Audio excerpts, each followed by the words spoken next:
आप सबका स्वागत है my wife is from 1000 year ago के चैप्टर नंबर 19 में। चैप्टर की स्टार्टिंग में हमें जिंग और सुचिन को दिखाया जाता है जो वो लोग बर्गर खा रहे होते हैं और जिंग सुचिन से पूछती है क्या इस दुनिया में सब लोग इस तरीके से जीते हैं कि वो लोग जेल में हो।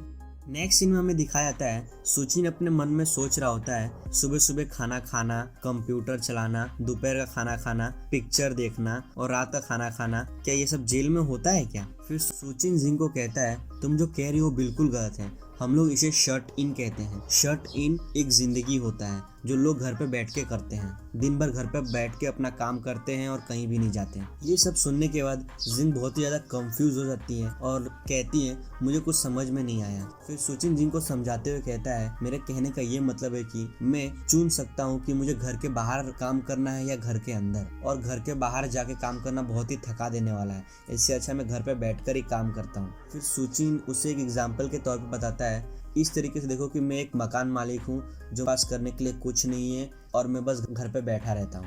फिर जिंग सुचिन से पूछती है मुझे घर के बाहर जाना है और इस दुनिया को देखना है कि आखिर इस दुनिया में चल क्या रहा है। फिर सुचिन जिंग से पूछता है घर से बाहर निकल कर तुम्हें घूमना है, क्या तुम अकेले जाना चाहती हो। फिर जिंग मुंडी हिलाते हुए कहती है हाँ। फिर सुचिन कहता है मुझे ऐसा लग रहा है कि तुम मजाक कर रही हो, तुम बाहर जाके क्या करोगी। देखा जाए तो तुम्हारे पास पहनने के लिए कपड़े हैं, तुम्हारे पास चलने के लिए 2 पैर हैं, लेकिन तुम्हारे पास रहने के लिए घर नहीं है। क्या तुम किसी और के घर के छत पर चढ़ के सोने वाली हो, और खाने का क्या तुम दूसरों के हाथ से खाना छीन के खाओगी। ये सब सुनने के बाद जिंग कुछ नहीं बोल पाती। सुचिन जिंग को कहता है भले मैं तुमको पैसे दे दूंगा क्योंकि तुम्हें खाना ऑर्डर करना आ गया है, लेकिन बिना काम के तुम अपनी जिंदगी नहीं जी पाओगी और कुछ ही दिनों में तुम्हारे पास जो पैसे होंगे वो खत्म हो जाएंगे। और कहता है मुझे ऐसा लगता है कि तुम जब बाहर जाओगी तो तुम या तो क्रिमिनल बन जाओगी या फिर तुम किसी और अच्छे इंसान से मिलोगी जो मेरी तरह अच्छा हो, जो तुम्हारा देखभाल करे। कुछ भी हो सकता है तुम्हारे साथ। और कहता है यहाँ पर कोई भी जंगल नहीं है कि तुम जंगल में जाके रहो और वहाँ पे जानवर को मारकर खाओ, या तो तुम है ना भिखारी की तरह अपना जिंदगी जियो। नेक्स्ट सीन में जिंग को दिखाया जाता है जो कचड़े में खाना ढूंढ रही होती है। ये सब सुनने के बाद जिंग कुछ नहीं बोलती, चुपचाप अपना बर्गर खा रही होती है और अपने मन में कह रही होती है बिना पहचान पत्र के मैं कुछ भी नहीं कर सकती। फिर सुचिन कहता है तुम्हारे रहने के तरीके, तुम्हारे जीने के तरीकों को चेंज करना मैं समझ सकता हूँ कि तुम्हें इस दुनिया में रहना है, लेकिन तो भी हमें एक टाइम पे एक ही कदम उठाना चाहिए, वो भी धीरे धीरे। फिलहाल के लिए तुम्हें पैसे इस्तेमाल करना तो आ ही गया है और तुम्हें बस भी इस्तेमाल करना आ गया है कि कौन सी बस कहाँ जाती है, और मुझे ऐसा लगता है ये बहुत बड़ी तरक्की हुई है तुम्हारे साथ। फिर जिंग कहती है मुझे ऐसा लगता है कि मैं और कुछ नहीं सीख सकती। फिर सुचिन जिंग को कहता है बिल्कुल नहीं, तुम अभी बहुत कुछ सीख चुकी हो और तुम्हें ये भी मालूम चल गया है कि तुम्हें हर बार अपने तलवार को बाहर नहीं निकालना, और तुम्हें पैसे दिए गए तो तुम उन पैसों से आराम से जिंदगी जी सकोगी थोड़े दिनों तक, और ये उस दिन से तो अच्छा है जब तुम पहली बार इधर आई थी। फिर सुचिन जिंग को कहता है तुम अपना टाइम आराम से लो, जब ये भूत की कहानी खत्म हो जाएगी तब हम लोग रोज बाहर निकला करेंगे, और बाहर एक ऐसी चीज है जो तुम्हें सीखनी होगी सबसे पहले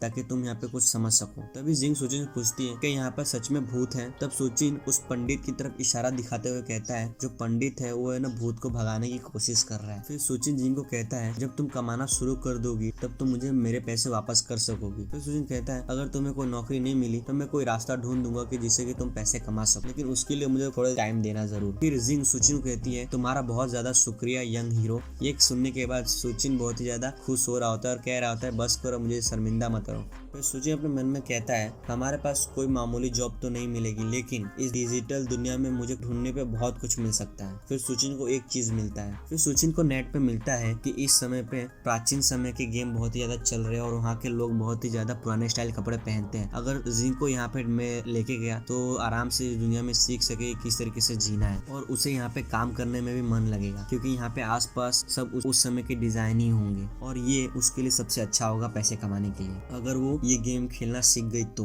फिर सुचिन जिंग को अपने पास बुला के कहता है तुम इधर आओ और तुम ये गेम खेल के ट्राई करो, मुझे ऐसा लगता तो नहीं कि तुम ये जल्दी सीख पाओगे, लेकिन तो भी एक बार कोशिश तो करो। फिर जिंग सुचिन से पूछती है गेम खेलने से अच्छा क्यों ना मैं तुम्हारे जैसा काम करूँ जिससे कि मैं पैसे कमा सकूं, तुम बस यहाँ पे बैठ के वीडियो देखते हो दूसरे लोगों के। फिर सुचिन कहता है वो बहुत ही ज्यादा मुश्किल है तुम्हारे लिए, फिलहाल के लिए तुम कुछ और सीखो जो मैं तुम्हें सिखा रहा हूँ, और वैसे भी तुम्हें मालूम भी नहीं कि पिक्चर्स क्या होती है। तभी नेक्स्ट सीन में सुचिन के दरवाजे पे कोई ठकठका रहा होता है। सुचिन चौंक जाता है और कहता है कौन होगा, और फिर जिंग को कहता है तुम अपने कमरे में जाओ और छुप जाना, जब तक कि मैं न कहूँ तो बाहर मत निकलना। फिर बाहर से आवाज आती है कि दरवाजा खोलो। ये सुनने के बाद सुचिन बहुत ही ज्यादा घबरा जाता है। फिर सुचिन जिंग को कहता है जरूर मेरे परिवार में से कोई आया है, जल्दी से तुम अपने कमरे में जाके छुप जाओ। फिर जिंग अपने मन में कह रही होती है ऐसा है ये दूसरे लोगों के लिए आराम से दरवाजा खोल देता है, लेकिन जब इसकी फैमिली पे आती है तो फिर ये हर बार घर में छुपने के लिए कह देता है। तब बाहर से आवाज आती है जल्दी दरवाजा खोलो। तब सुचिन कहता है हाँ मैं आ रहा हूँ। नेक्स्ट सीन में सुचिन दरवाजा खोल देता है और हमें मालूम चलता है कि जो दरवाजे पे आया हुआ होता है वो सुचिन का पापा होता है। और सुचिन कह रहा होता है कि डैड आप यहाँ पे क्या कर रहे हो। तो सुचिन का पापा कहता है तुम मुझे डैड नहीं मकान मालिक कहो। और फिर वो चारों तरफ देखने लगता है और कह रहा होता है कि तुमने अभी तक नौकरी नहीं ढूंढी अपने लिए। फिर सुचिन आराम से कह रहा होता है मकान मालिक होने के बाद भी तुम्हें मेरी नौकरी की बहुत चिंता है, जब तक कि मैं किराया टाइम पर देता हूँ तो मुझे नौकरी की क्या जरूरत। फिर सुचिन का पापा कहता है तुम्हें अभी तक नौकरी नहीं मिली जबकि तुम अभी ग्रेजुएट हो चुके हो, पूरा दिन तुम बस स्टॉक मार्केटिंग में पैसे लगाते हो और पता नहीं तुम करते क्या रहते हो घर। मैं इसे बिल्कुल भी नहीं मान सकता। फिर सुचिन कहता है मैंने पिछले महीने ही इस घर का भाड़ा तुम्हें दे दिया था, फिर आज क्यों है? तुम बस ये देखने आए हो कि मैं काम कर रहा हूँ कि नहीं, और वैसे भी आज है ना नेशनल छुट्टी है और ये मामूली बात है कि मैं घर पर ही रहूंगा, तुम बस इधर बिजली का बिल लेने आए हो। तभी सुचिन के पापा की नजर उसके कंप्यूटर पर पड़ती है और देखता है कि उसमें गेम चल रहा है। फिर चिल्लाते हुए कहते हैं तुम्हें मैं अगले महीने तक का टाइम देता हूँ, अगर तुम्हें अगले महीने तक नौकरी नहीं मिली तो मैं तुम्हारा भाड़ा बढ़ा दूंगा, और तुम्हें देखने से ऐसा लगता है कि तुम पूरा दिन घर पे बस आराम कर रहे हो। फिर सुचिन कहता है ठीक है तुम्हें जो, लेकिन इससे मुझे याद है आपको यहाँ पे आते समय एक पंडित तो बाहर मिला ही होगा। फिर सुचिन का पापा कहता है हाँ मैंने देखा था जब मैं इधर आ रहा था। फिर सुचिन अपने पापा को कहता है भूत रहते हैं और ये जगह रहने लायक भी नहीं रही, मुझे ऐसा लगता है कि आपका भाड़ा बहुत ही जल्द कम होने वाला है। फिर सुचिन का पापा वहाँ से जा रहा होता है और कह रहा होता है भूत वूत कुछ नहीं होता, तुम अगले महीने तक अपने लिए नौकरी ढूंढ के रखना। तभी उसकी नजर एक चीज पे पड़ती है और वो चौंक जाता है और सुचिन से पूछता है सुचिन यहाँ पे लड़की लोग के कपड़े क्या कर रहे हैं। फिर सुचिन घबराते हुए कहता है 1 मिनट में इसके बारे में आपको बता सकता हूँ कि यहाँ पे कर क्या रहे हैं। तभी उसका पापा सुचिन से पूछता है क्या तुम्हें लड़की के कपड़े पहनने का शौक हो गया है क्या। इसी के साथ चैप्टर 19 यहाँ पे खत्म होता है।